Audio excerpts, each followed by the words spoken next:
West Bengal,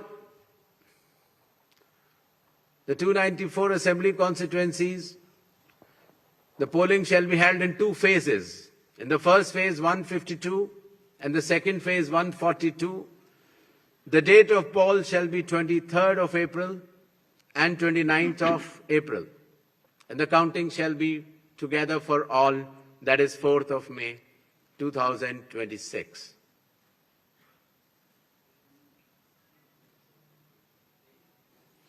There will be 8 by-elections also, that is Goa, Gujarat, Karnataka, Maharashtra, Nagaland and Tripura. The name of the constituencies are mentioned here and the reasons which will be circulated to you. And the schedule would be that the assembly constituencies for Goa, Karnataka, Nagaland and Tripura will be held, the polling will be held on 9th of April, and for the assembly constituencies of Gujarat and Maharashtra on 23rd. The counting shall be on 4th of May for all the cases. Thank you. तो इस वक्त की बड़ी खबर, 5 राज्यों में तारीखों का ऐलान हो चुका है। पश्चिम बंगाल में 2 चरण में चुनाव होने वाले हैं। 152 सीटों पर 23 अप्रैल को, 142 सीटों पर 29 अप्रैल को और गिनती 4 मई को। मतगणना 4 मई को होने वाली है। तमिलनाडु में एक ही चरण में चुनाव होगा और वो चुनाव होगा 23 अप्रैल को। मतगणना होगी 4 मई को।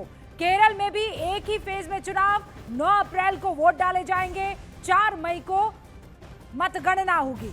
असम में एक ही फेज में चुनाव होंगे, 9 अप्रैल को वोट डाले जाएंगे और वोटों की गिनती 4 मई को होगी। पुडुचेरी के साथ भी यही होगा। पुडुचेरी में भी एक ही फेज में चुनाव होगा और 4 मई को मतगणना होने वाली है। पश्चिम बंगाल को लेकर इस वक्त की सबसे बड़ी खबर है, केवल 2 चरणों में ही चुनाव होने वाला है। पिछली मर्तबा 9 चरण थे और अब ये चरण घटकर हो गए हैं 2 फेजेस में चुनाव करवाए जाएंगे। 152 सीटों पर 23 अप्रैल को और 142 सीटों पर 29 अप्रैल को चुनाव होंगे और गिनती होगी 4 मई को। तमिलनाडु में एक ही चरण में चुनाव होने वाला है और वो चुनाव होगा 23 अप्रैल को।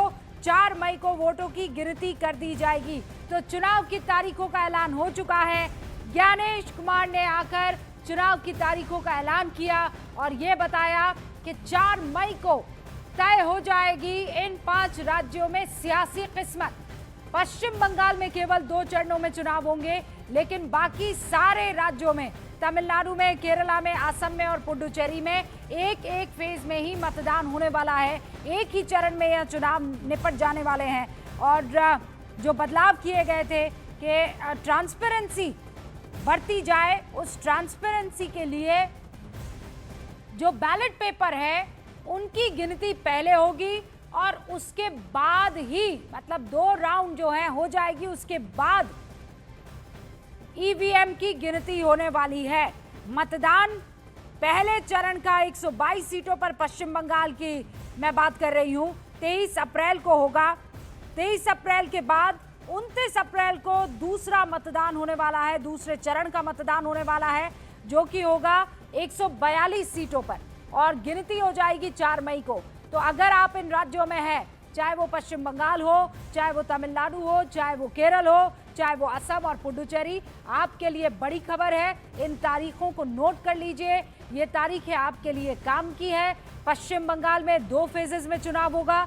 152 पहला फेज, जिसमें 23 अप्रैल को वोट डाले जाएंगे। 142 दूसरा फेज, जब 29 अप्रैल को वोट डाले जाएंगे और वोटों की गिनती होगी 4 मई को। तमिलनाडु में 23 अप्रैल को वोट डाले जाएंगे, 4 मई को वोटों की गिनती होगी। केरला में 9 अप्रैल को वोट डाले जाएंगे और 4 मई को वोटों की गिनती होगी। असम में भी एक ही फेज में चुनाव होगा, 9 अप्रैल को वोट डाले जाएंगे और 4 मई को चुनावों में किसने किसको कितने वोट डाले, यानी वोटों की गिनती हो जाएगी।